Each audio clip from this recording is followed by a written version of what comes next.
I've been a fan of him from when he posted his first video, and I'll be his fan till he posts his last video.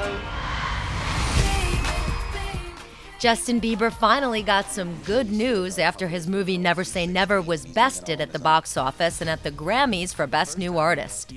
He took home International Breakthrough Act at the Brit Awards held earlier this week, beating out Bruno Mars and the Glee cast, among others.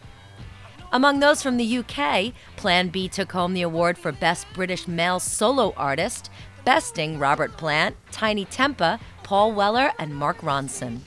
He said he didn't expect his album, The Defamation of Strickland Banks, to be the success it was. I've become a little bit disillusioned with the music buying public, you know what I mean? I felt that my first record was a very honest record. I felt that I didn't fabricate anything in that record. I told the truth.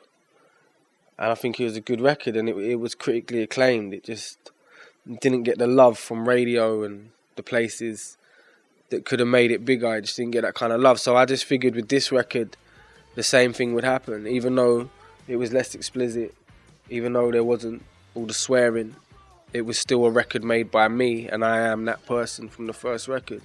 So I just figured, you know, the blockers at radio would just still be blocking me, and all the motherfuckers that didn't like me would just still not like me and just not give this record the time of day.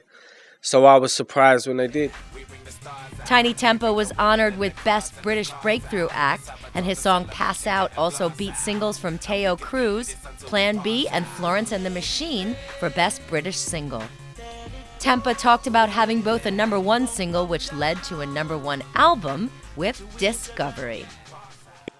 No, certainly not. Certainly not. I mean, having the album go to the top of the charts the way it did was incredible. It was phenomenal for me.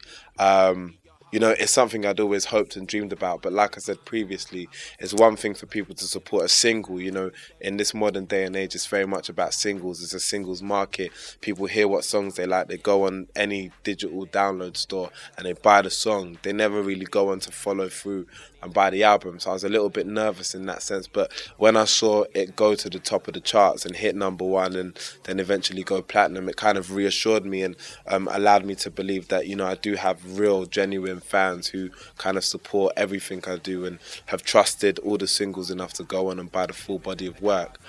Other winners were Laura Marling for Best British Female Solo Artist, Take That for Best British Group, Mumford & Sons, Sigh No More won Best Album of the Year, and the Arcade Fire won Best International Album for The Suburbs.